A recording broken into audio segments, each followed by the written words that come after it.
Sa matag higayon nga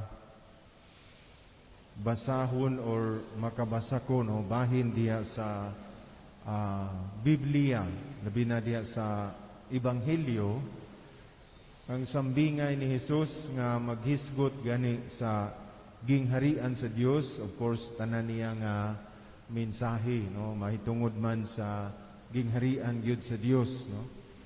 Apan particularly atong makuan man gyud no maklaro nga mahitungod sa gingharian sa Dios ang iyang mga sambingay no. Muna nga makatagbasa nako, makadungog ko niini, personally nang ma-feel nako ang excitement no. Nganong excited man ko minaw ni ana tungod kay sa akong kaugalingon mao man ni akong tinguha nga maabtan ba makaadto sa gingharian sa langit. Mo na excited ko. Sama ra na gusto tang moadto sa laing lugar. For example, adto sa Amerika, sa USA. Di ba? Gusto tang moadto dito, makadungog ganito ko sa mga istorya dito. Excited ta, no? Nya kining matag sa ulog nato sa Santos nga Misa, it is a foretaste no, of our experience of the kingdom of God. Mo na nga kita usab unta nga nangapil dinhi, excited pod nga moapil, no? Unsa may dagway, unsay kinaiya, unsay mga lihok nga nang excited. No? Kung excited ganita, usahay tungod sa atong ka-excited, di ta katog, magsigilan ta gunahuna ba, no? Ya usahay mag-smile ta bisag kita rang usah. Yung matinga ng mga tao, unsa man siya nga ni-smile nagkalit, no? Unya kini ang very active ta sa atuang mga buhat, sa atong pinulungan, no? Pero muanhi tag apil tag Santos nga Misa katugon man ta. Murag di ta excited, no? Muna ang naiuban nga magyaw-yaw basta dugay mahuman nagumiling pari dugay mo dugaya ning pari katugo naman ko. Mana karon mga igsoon dinhi sa atong pamalandong dinhi nato isukad ang atong pamalandong sa atong ebanghelyo no. Atong nadungog ganiya sa introduction, duha ka sambingay sa atong Ginoo dinhi sa atong ebanghelyo karon. Ikanapulog usa nga Domingo sulod sa tuig, mahitungod sa gingharian sa Dios, mahitungod sa gingharian sa langit. I believe nga kitang tanan gusto makaadto didto. Sa ginaingon na nako nga sukad-sukad bisa katong gamay pa ko, no? Dako ato na pari ko karon ngutana kog mga tao gusto ba silang malangit? Wala gyud maingon nga dili. Gusto gyud tanan. Gusto tanan. So mao ni dinhi atong isgutan. Sunod Domingo, no, lain na pong sambingay, no, tungod sa gingharian. Dinhi. Ang una nga sambingay, usay masipyata ang atong focus ani. Mao ning atong tan-awon karon asa gitandi ni Hesus, no, ang gingharian sa Dios. Ingon siya. Ang gingharian sa Dios sama sa usa ka tawo nga nagsabud og binhi ngadto sa yuta, ngadto sa iyang uma. Mauni ang gitandi ni Hesus. Ang gingharian sa Dios sama sa usa ka tawo nga nagsabud og binhi. Kay usay masipyat man ta sa atong focus diri man ta sa binhi. Dili sa binhi kining first nga parable. It's about the man who sowed the seed in the field. Dinhi gitandi ni Jesus ang gingharian sa Dios. Sama sa usa ka tawo nga nagsabud og binhi ngadto sa yuta. Sumao dinhi ang gingharian sa Dios. Kinsa man ang una gyud nga nagsabud niini? Ang una nga nagsabud gyud niini mao si Kristo. Of course, ang Diyos Amahan, no? Pero diha sa pag-abot manggod ni Kristo, giingon, gi-interpret sa tanang mga theologians o sa mga Bible scholars nga when Jesus Christ came into the world, He inaugurated the kingdom of God here on earth. Atong giingon bitaw niya nga gipasanginlan man siya ato sa mga Pariseo magtutudlo sa balaod nga he is working in connivance with Beelzebul, nganuman kay nangayo siya sakit o gipangayo niya mga masakiton panahon sa adlaw ipapahulay. Namingon siya nga kung ang yawa, no, kay kanang infirmities is coming from the evil one man. Nya pag-ayo nimo, meaning to say you are fighting against the evil one. Isa nga ang banay nga mag-unay away maong kagyod. Ang nasod nga mag-unay rag away di mulungtad. Mo na unsa man nga nganong kunaybans ko ni Beelzebul, nganong ako man ning gipang-ayo ni. Pero miingon siya sa katapusan, miingon siya, if it is by the finger of God that I dispel or expel demons, then the kingdom of God is upon you. Muna, iyang gi-establish, no, ang kingdom of God. Siya ang unang nagtanom. O ang sunod ni ana, kita na. Kitang tanang mga binunyagan. Gihatagan kita og misyon sa Dios sa pagtisok nga mahimo kitang magpupugas sa gingharian sa Dios, magsambod sa binhi sa gingharian sa Dios. Mao ganina panahon sa atong bunyag, unsa may atong ambitan gikan kang Kristo, the threefold mission: pagkapari, pagkapropeta, o pagkahari. Ambot kung napuy-an nato ning tulo ka misyon, nabuhat nato ning tulo ka misyon nga atong naambitan panahon sa atong bunyag. Kanusa asang dapita diya sa bunyag, pag-anoint sa pari sa agtang sa bata sa chrism oil. Ngamingon siya, ingon nga si Kristo gidihugan nga pari, propeta ug hari, mauman usab ikaw. Liso ba sa gingharian sa Dios ang atong gisabwag sa atong pagkinabuhi karon? Di ba kaha liso sa impyerno?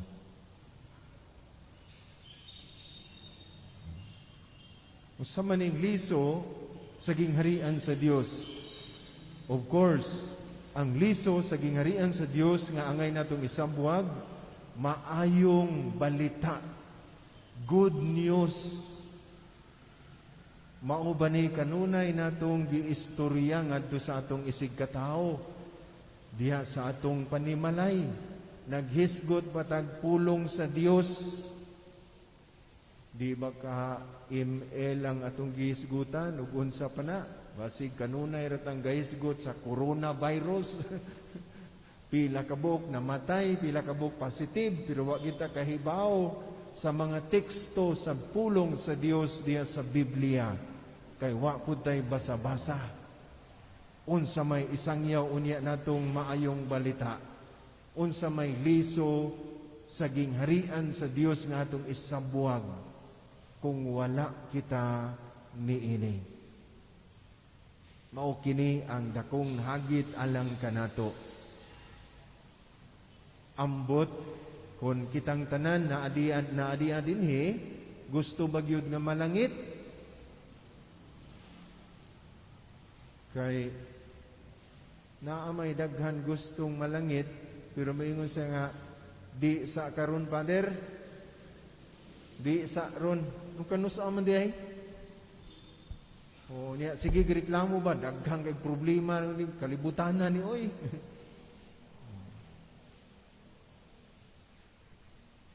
We can experience the kingdom of God here and now by preaching the good news. Magsangyaw sa maayong balita. Kaduha nga punto dinhi nga sa atong pagsagwag sa liso sa gingharian sa Dios, ingon dinhi nga hulog ng binhi niya, mingon dinhi miturok ug mitubo pinaagi sa paagi nga wala niya hibalui. Wala niya hibalui, no? Unsa may buot pasabot niini? Ang ato lang yung misyon, maura gyud ang pagsangyaw, pagsabot sa liso sa gingharian sa Dios. And after that, wa na gyud tay control, wala hibalui, no? Nausahay, yes, mo sangyaw man tag maayong balita, medyo mo sabwag man ta istorya man tag gingharian sa Dios, mo tudlo man ta sa uban, pero mao lagi ang atong gusto, mo'y gusto natong buhaton nila. Meaning to say, we want to be in control. Yes, I want to preach the good news. I want to serve the church. I want to serve God. But I must be in control. Ako'y magbuot. Alagad ko sa Ginoo. Pero ako'y magbuot. Di po hindi. Kung in the name, quote-unquote, we want to serve God, we want to serve people, and yet, we are the ones who is controlling it, we are not really serving people and serving God. We are serving ourselves. Mao na, nagatay matungog sa mga pangulo nga, ay, di na ko gipulan ako, gikapoy na jud ko. Because we want to be in control. Kung magtrabaho ta sa gingharian sa Dios, dili gud kitay magbuot kay di na atong gingharian. Ang Ginoo mo'y atong paminahon kay kita mga pinilan raman, we are stewards. Dili man ta owners of the kingdom. We are stewards, we are workers.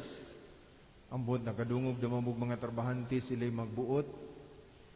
Nakadungog na mamog katabang nga sila'y mumandar sa ilang amo. Cannot be. How much more to God? We don't have any control.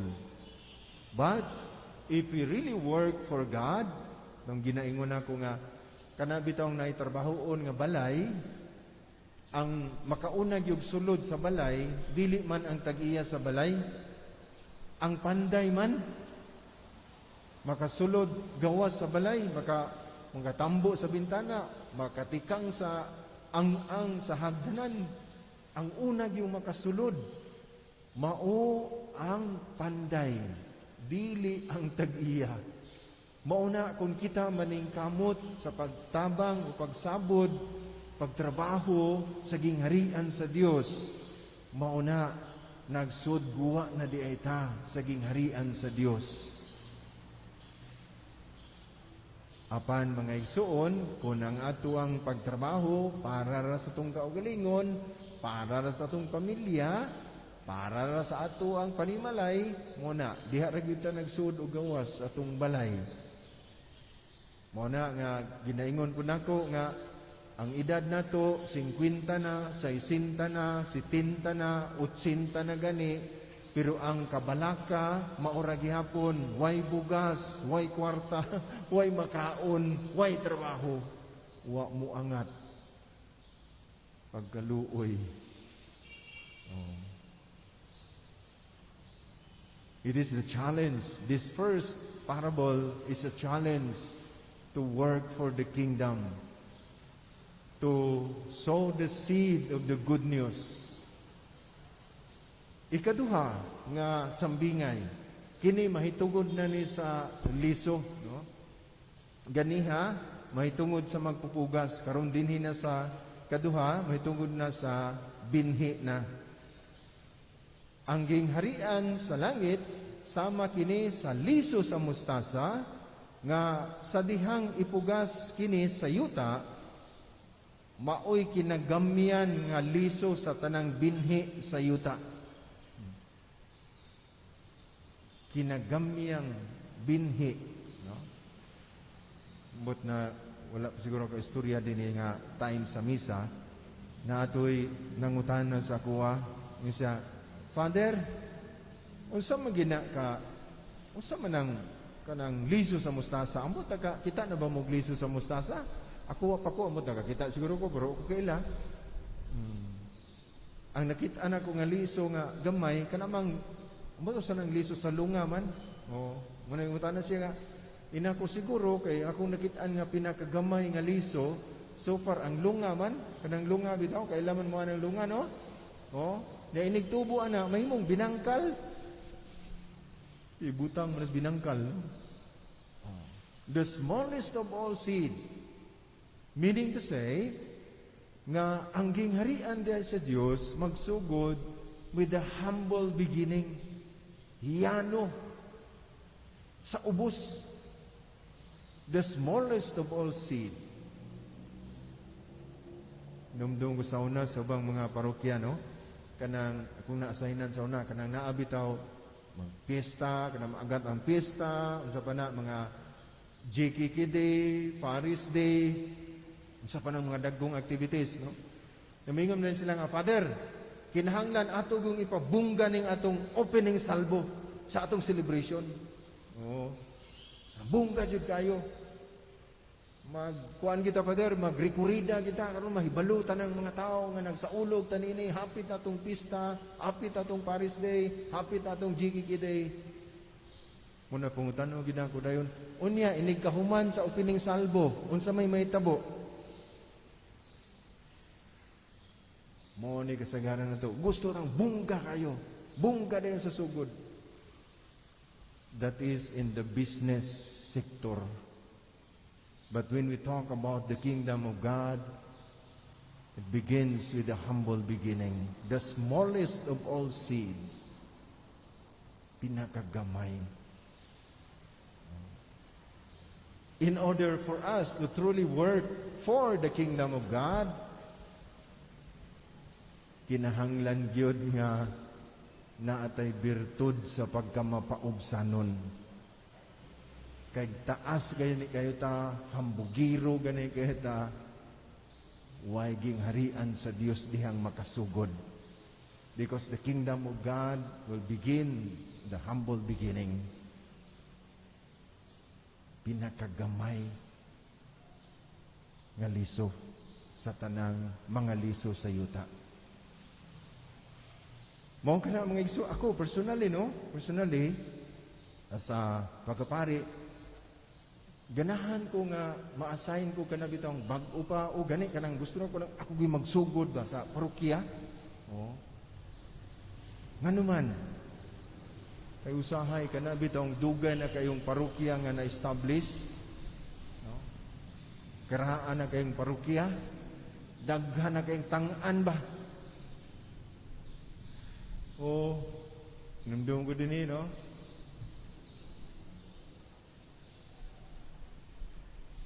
Antong pag-renovate na to diha, pag-hinlo na to diha, no? Nagkadawat kog sulat.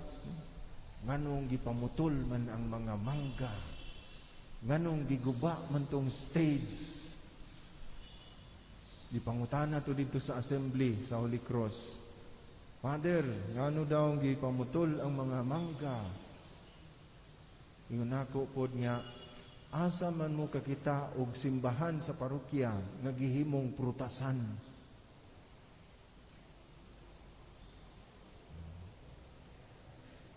Kadto pong nag-announce nako sa mga pangulo nga kinahanglan mag-rekruta og batan-on nga mga pangulo. Pag-abot ako ni 2018, nag-ingon ako, mag-recruit kita og mga bag-o batan-on nga mga pangulo.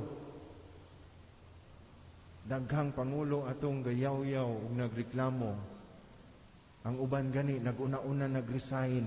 Ay walaon naman mini Father. Di naman minya paalagaron. Naku wa gyud ko nag-ingon nga di na paalagaron. Ang giingon nako mag-recruit og mga batanon nga mga pangulo. Tan-awa karon daghang jigiki nga nangapiang kay ang mga pangulo puro na senior citizen. Di namang kagawas ang senior citizen karon. Mauna, no? The kingdom of God begin with the humble beginning. Pananglitan diha sa atong balay. Manawag ta sa atong kauban sa balay, anak, bana baron or asawa baron, kay magrosaryo. Unya, di sila muduol, di sila muapil, masuko ta. Dili kinahanglan nga naa sila tanan. At least kita nagsugod og ampo sa rosaryo. Lagi mangadto sila tungod kay nahadlok nato kay masuko ang tagdi mo adto. We want to be in control. Dali na mo dire. Magampo ang rosaryo. Ni pertin sukuha ba? Doon na mo dire. Dali na kay magsugod na ta sa kalasamahan, sa anak. I want to be in control. Humble beginning, pinakagamay nga liso. Bisag gitarang usa. Okay na na.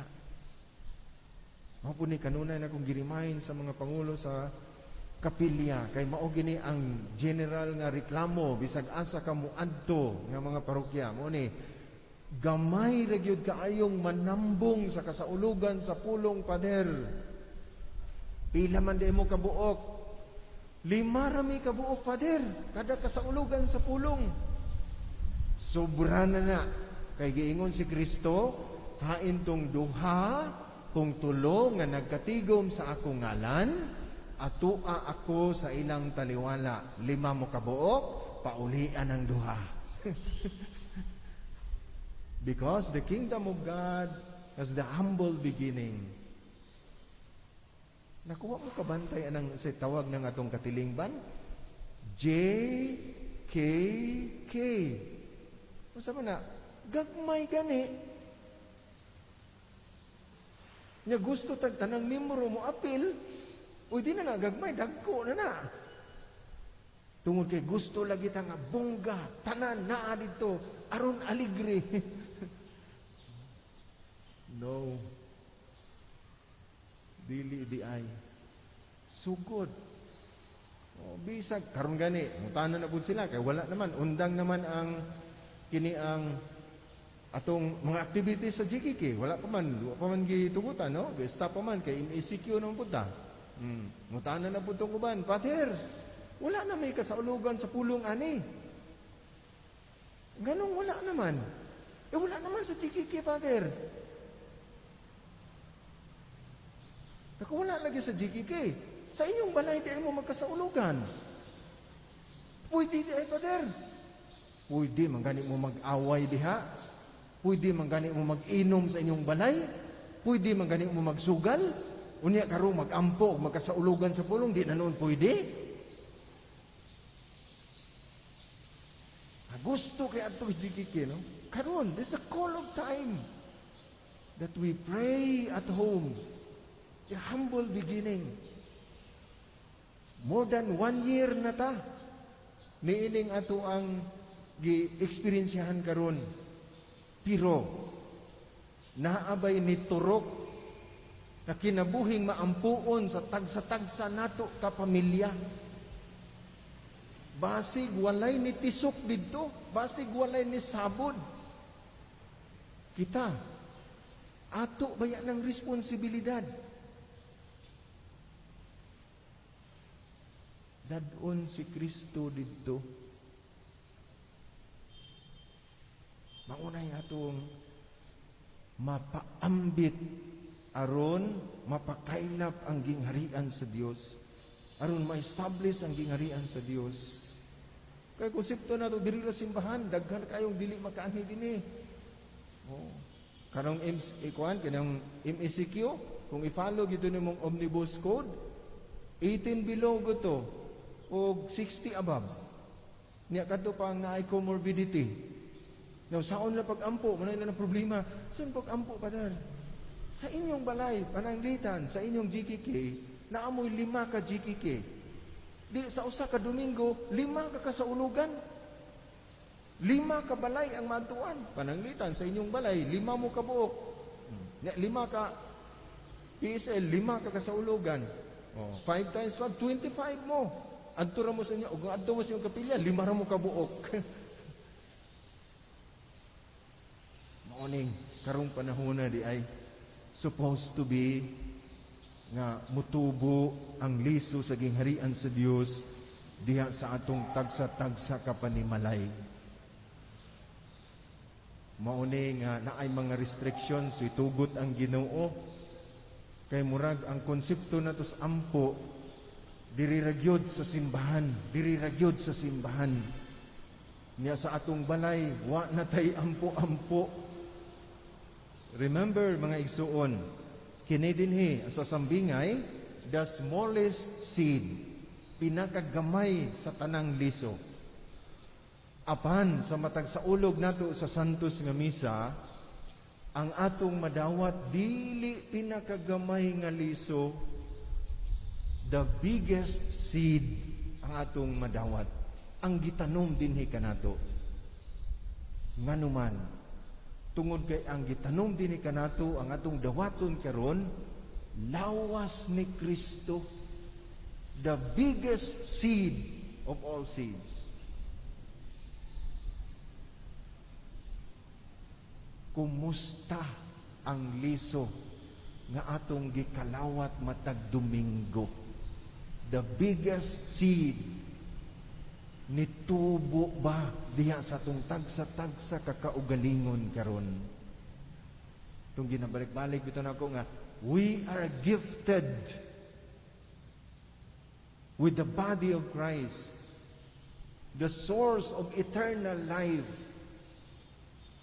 And yet, what happened to our life now? For how many years that we have been receiving the body of Christ, the biggest seed of all seeds? Buhi ba ang maong liso, ang maong binhi? Nakatubo ba? Kanang giingon bitaw nga, what you eat is what you are. We are always eating and receiving the body of Christ. Nga to bang kinabuhi karon, mitubo bang atong pagka-Kristiyanos? Basin ang mitubo nato ang ato rang pagka-Tiyanos, muning dagko na tagtiyan. Apan si Kristo wa gyud katurok, wa katubo. Most probably because we take Him for granted. Murag conscious lang ta, hopefully, panahon sa atong pagkalawat. Body of Christ, lawas ni Kristo, Amen. But after that, we forget about Him because we continue living our life as we will to do it.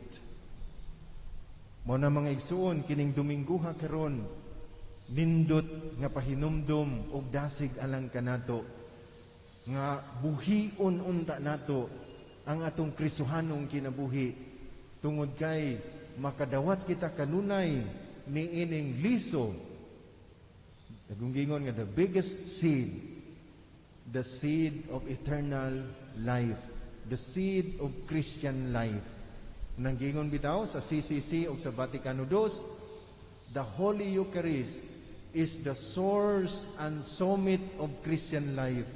Without it, we cannot survive.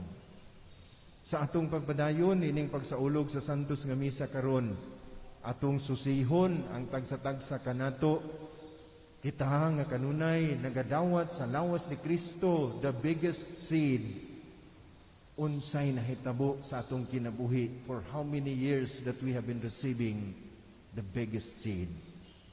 Manalangin kanato ang Ginoo.